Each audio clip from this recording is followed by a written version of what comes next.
Hello all. It's TPP. And you see the moniker, right?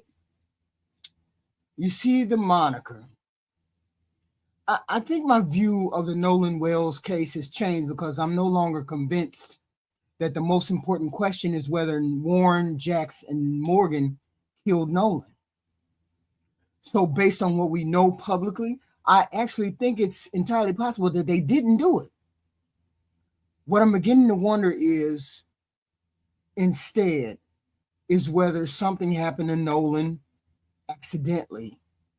Somebody else was involved in whatever happened, and the silence and the confusion we've seen afterwards is about them protecting that event or the person involved in that event. I can't prove there was a cover-up, and I'm not going to present one as a fact, but there are enough unanswered questions for me to ask whether investigators have seriously considered that possibility. This is also why I think the investigation may have started from the wrong place. If the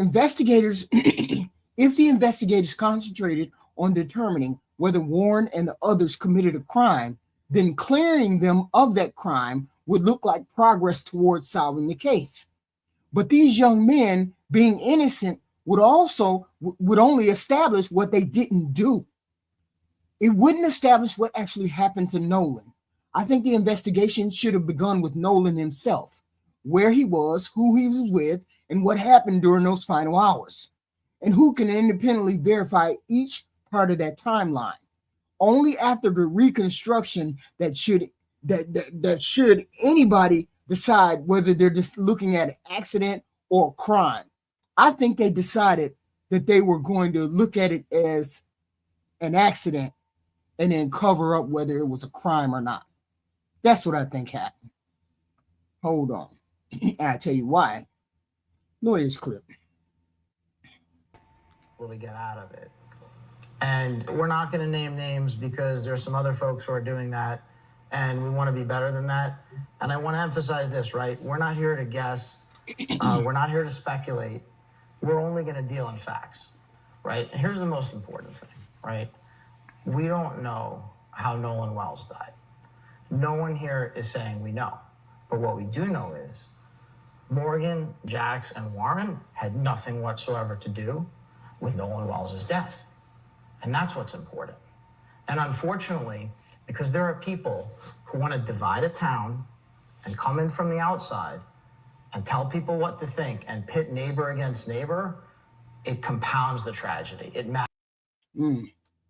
See, listen, that clip right there is exactly why I keep making this distinction.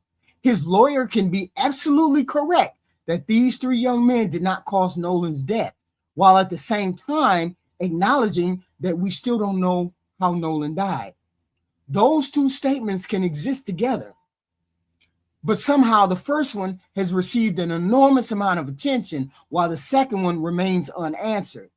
I'm willing to bet, for purposes of this discussion, to take those three dudes, Warren and his two friends, take their names off the table.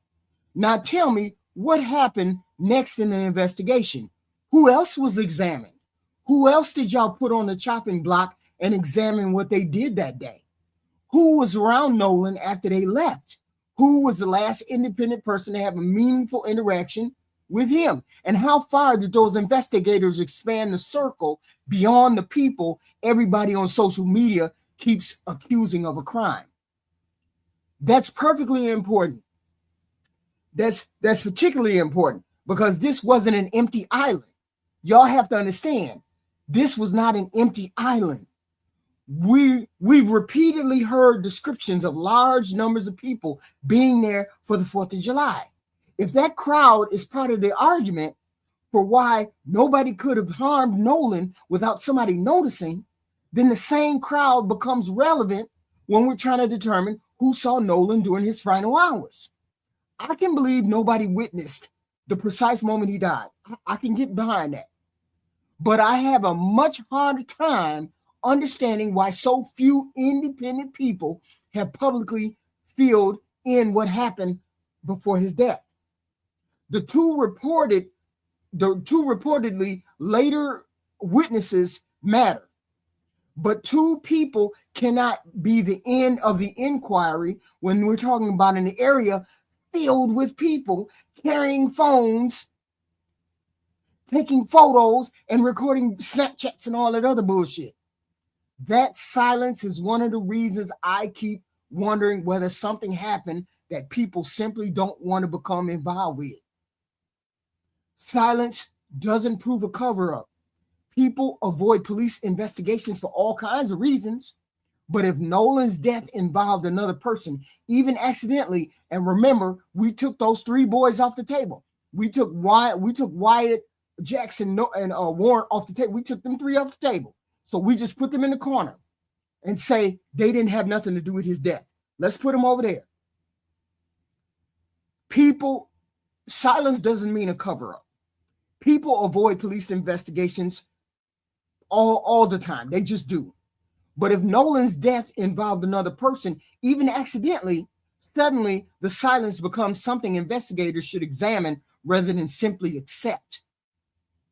Check this out, though. All them people and nobody saw nothing. That defies credibility. All of those people and nobody taking pictures, snapping my girl, snapping my boy. Nobody got a picture of Nolan in none of their photos. Nobody. After 3:30. Nobody. An accident can produce fear just as easily as a deliberate act of murder. Somebody can panic because they think they're going to prison. Somebody can protect a friend. And witnesses can convince themselves that staying out of it is better than becoming part of the investigation. Y'all listen to what I'm saying here. Remember when Warren kept saying, I tried to call my mother 7, 8, 9 times. 7, 8, 9 times. Warren said that. Was it Warren or Wyatt? The one with the hat. Why was he frantically trying to get his mother on the phone 8, 9 times, according to him? For a bilge pump? He was trying to get in touch with his mother because of a bilge pump, calling her frantically calling. Well, I am not going to say frantically, but what he said was, I was trying to get in touch with my mom 5, 6 times, 8, 9 times. Why were you trying to get in touch with your mom 8, 9 times? What was so important? When were you trying to get in touch with her? That could possibly establish a timeline. When were you trying to get in touch with your mom? He said it on the interview. I was trying to call my mom 8, 9 times and she wouldn't answer the phone. Why didn't she answer the phone, and why were you calling her 8, 9 times? Somebody can panic because they're afraid they're going to go to prison, afraid that something happened. They knew somebody did it, but they were witness to it. They just don't know. These witnesses can convince themselves that staying out of it is better than just getting involved. or they can be like Warren, Wyatt, and Jax and get out into the front of it because they know they didn't do anything. So they can run cover for the person who did. I'm not saying that's what happened here. I'm saying the circumstances give me a legitimate reason to ask whether investigators tested that possibility that Jax and them are hiding from somebody else, hiding what happened for somebody else. Listen to this. But look at what does waver: the timeline of departure.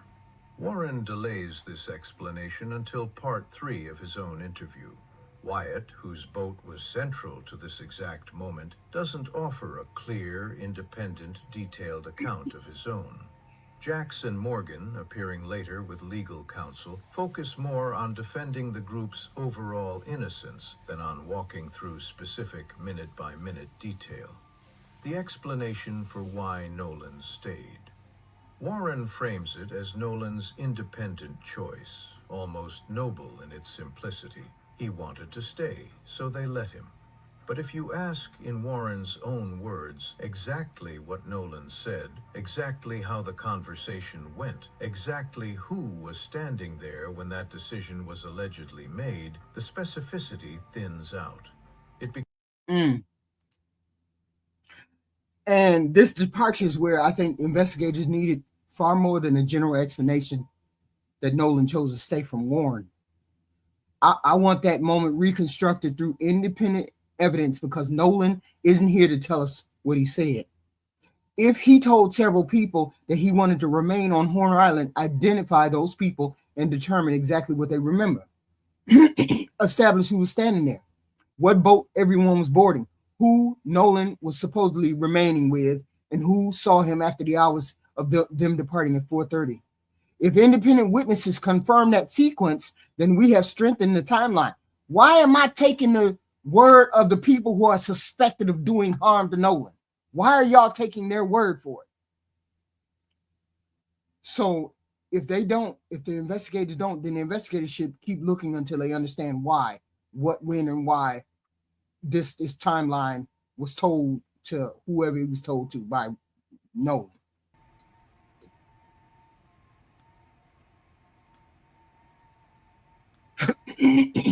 Warren finally gives you his version. Nolan, he says, chose to stay behind. Nolan wanted to keep hanging out. Nolan was with Katie. Nolan told them he'd catch a ride later, that he was fine, that this was his decision, not theirs. Warren frames it as respect. He frames it as trusting his friend's judgment. He frames it as, we didn't abandon him. He made his own choice.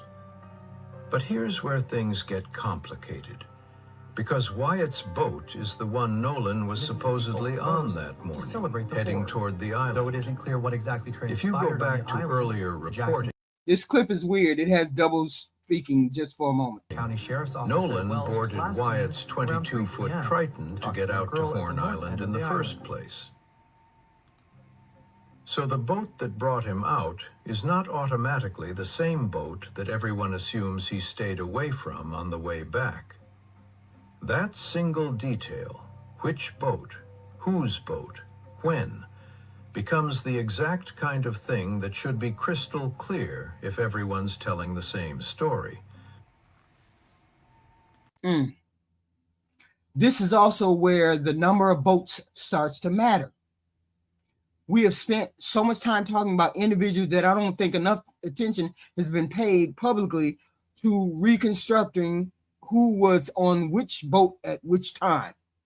What threw me off was when Warren said that the picture that you see all of them on, that's the picture in which Wyatt was making the phone call to Cito. Now, if that's the case, who took the picture of them making the phone call? Who was the other people on the other boat?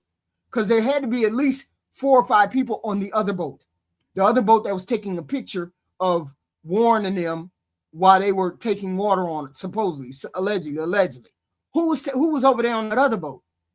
See, there could have been other things going on the other boat, but they only said there were 7 people on their boat. But they didn't say they were tied to another boat and the other boat had 7, 8 people on that boat. They didn't say that. It was just somebody taking a picture of them. Let's come back to it.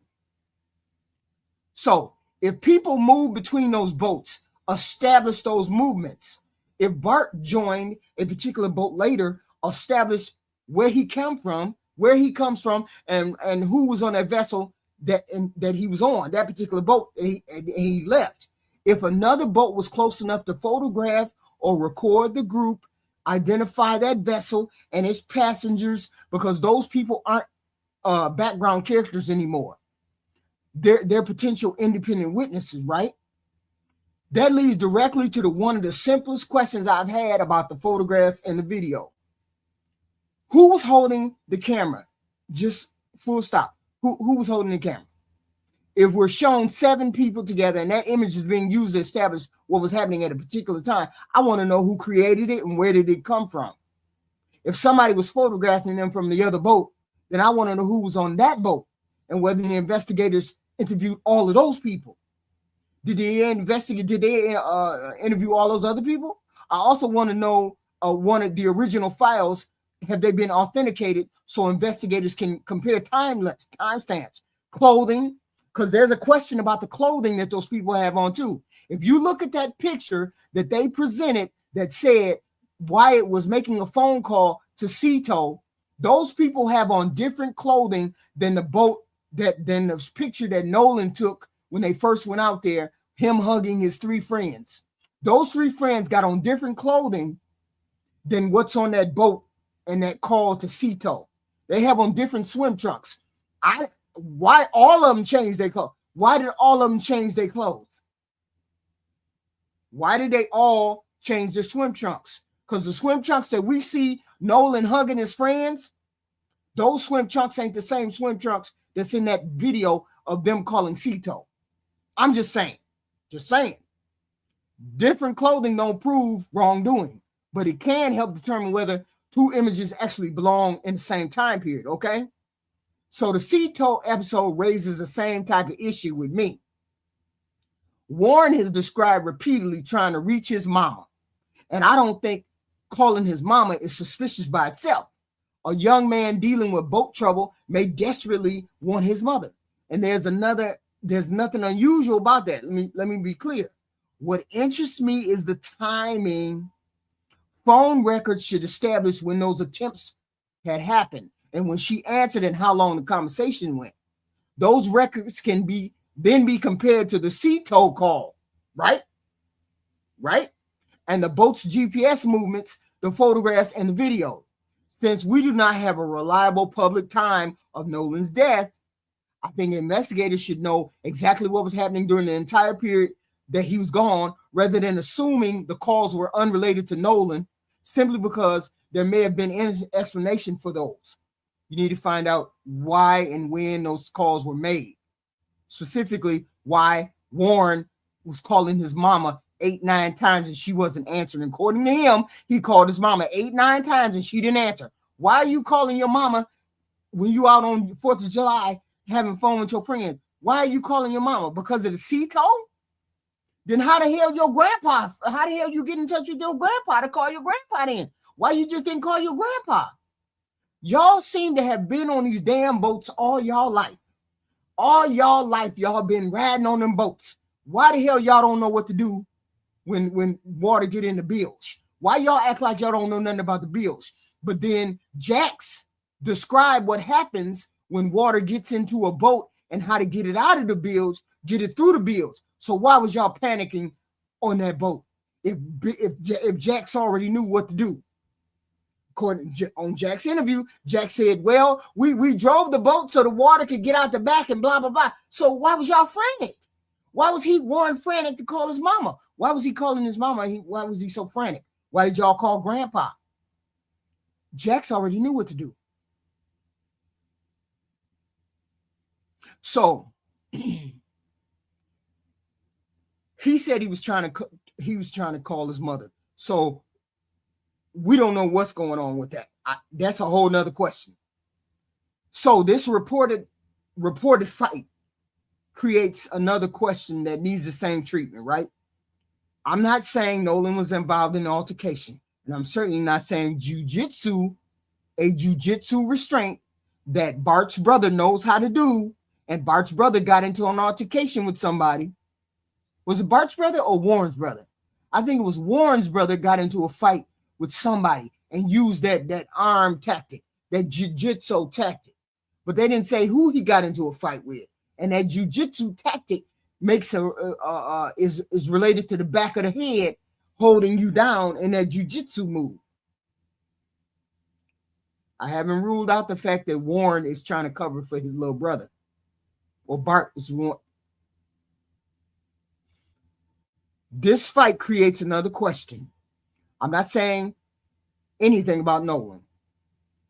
Okay. What I want to know is whether investigators independently established who was involved with that fight, when it happened, where it happened, and whether Nolan was a part of it or he was anywhere near it. If Nolan wasn't involved, then the possibility can be eliminated. That's exactly what investigators should do with every vulnerable timeline or vulnerable incident of that whole day. They shouldn't force evidence into a theory, but they also shouldn't dismiss an event before determining whether it has any connection to the unexplained death that they're investigating. Let me play this last clip. Okay. Out. It becomes a summary, not a scene. The handling of Nolan's phone. Warren addresses this last in part 4, after establishing 3 full episodes of emotional trust. He says nobody deleted anything, nobody had the password. The phone simply ended up in their possession. But no one among the 5 friends gives a precise documented chain. Who had it first, when it moved from person to person, when it was finally handed over to authorities or family. The tone shift after legal representation appears. Compare Warren's early solo interviews, raw, emotional, slowly revealing, to the later joint appearance with Jax and Morgan. Nolan's phone should be handled the same way because he can provide another timeline. I want to know where it was found, who first possessed it, when it changed hands, and when it ultimately reached Nolan's family or law enforcement. It's not about accusing the person holding the phone of doing something to Nolan.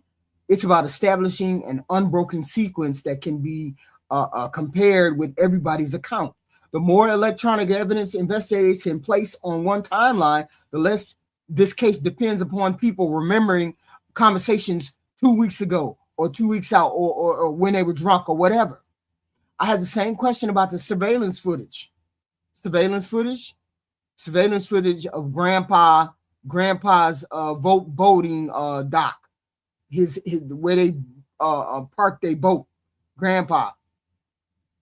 We've seen footage associated with the departure, and the reported GPS information places the boat back at the dock later on. I don't know whether the surveillance system captured the return, so I'm not going to claim footage was deleted or hidden. I simply want to know whether investigators determine whether return footage exists, because right now the only footage that we have seen on the internet is the images of them leaving on the boat. It doesn't capture the images of them coming back. Why hasn't that? If it's so innocent, if it's just so great, why isn't it that they haven't released that video? I'm sure people have asked about it. Why haven't they released it? Okay. If the camera wasn't recording that night, establish that too. Either answer removes another question instead of allowing to sit there and be speculated like I have the question of that. Then there is the Coast Guard timeline. Because the reported contact around 11 p.m. on July 4th and the official request for the Coast Guard assistance the following day are different events. I want to understand what was communicated during that first conversation that Warren said he made. What happened? I want to understand what the Coast Guard understood about Nolan's circumstances to be, and why the interaction didn't result in the response that occurred later. There was an 11 o'clock call. Seems that nobody did jack shit, but after that, when they made the 11 o'clock call that Nolan was missing, and then the next day, that's when they, put their shit together and put the shoes on and went out there to look for Nolan. Why didn't they look for Nolan at 11 o'clock at night? Why Warren said he called the mama, Christine, and said he was going to call his friend at the Coast Guard. Warren had a friend at the Coast Guard, according to Warren, because that's what he told Christine. Okay. but they didn't record that phone call until later on when people started asking about the timeline, because the phone call that Warren made at 11 o'clock was not an official phone call. It was from a friend to a friend at 11 o'clock at night. Hey, dude, blah, blah, blah. And then later on, the Coast Guard came out and said, oh, yeah, we had a phone call at 11 o'clock. So if y'all knew that Warren was missing at 11 o'clock, why didn't y'all get on out there and try to find out what was going on in that island at 11 o'clock at night? Why did y'all not do anything until the second phone call came in?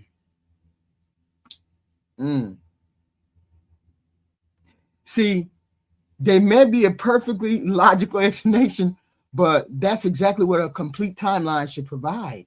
I'm not looking for a sinister explanation to ordinary events.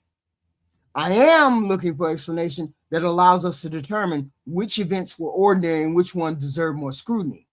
When I put all of this together, my theory it's not that Warren and Jax and Morgan murdered Nolan and everybody helped cover it up. I have actually moved away from that theory. What I wonder now is whether something happened accidentally involving somebody else that Warren, Jax, and Morgan know. Whether something else happened and somebody else did it, but Warren, Jax, and Morgan know about it. But they knew enough to remain quiet and simply not say anything to protect somebody that they cared about. That possibility would explain why proving that these three young men that keep getting on camera, because everybody keeps saying, why them motherfuckers are on camera if they did it? Because I got a feeling that they didn't do it, but they know who did. And it's somebody that they related to. Because I wouldn't hide nothing unless I was related to that person. So that they can't be implicated because they out there bold and proud. Morgan, Warren, Jax, not nail one of them three did nothing wrong according to the lawyer. And a lawyer can say that honestly and straightforwardly because they didn't do anything. But they know who did. Okay? That makes more sense to me. And this is ultimately why I think the investigation objective matters so much. If the objective was to determine whether Warren and the others murdered Nolan, clearing them could feel like reaching the end of the road or end the investigation. If the objective was to determine what happened to Nolan, clearing them should simply open another road, another door. Clearing those three should have opened a whole nother can of worms. I'm under the impression that this is not a criminal investigation. So why isn't this a criminal investigation according to the district attorney? According to rumors, the district attorney is not looking at this as a criminal case. Why not? Why not? That boy didn't walk off the short pier and dive into the water and get sucked up. That ain't what happened. Okay. Investigators should continue through all these other people, the other boats, the person who took that picture while they was calling Cito, the independent witnesses, the photographs, the phone records, the surveillance, Grandpa's dock at his house, the altercation that Warren's brother had, and he used the jujitsu move, and every explanation period until Nolan's final hours can actually be reconstructed. Maybe that reconstruction ultimately proves Nolan entered the water alone and accidentally drowned, and that may just be the whole shebang. He might have. We don't know. If the evidence establishes that, then that's the answer. Maybe it establishes that another person was present during an accident and they panicked. Maybe it establishes something none of us has considered. The point is that the investigators should not begin with the conclusion of them being innocent. These three guys are innocent, so we're just going to prove that they didn't do it. No, that's a totally different investigation. Proving that somebody didn't do it is a totally different explanation, totally different investigation than actually going out and proving how Nolan expired. Okay? That's totally different. They should reconstruct Nolan's final hours and allow the evidence to determine what happened. That's why nothing is adding up to anybody. That's why it don't make sense, because they're manufacturing what happened.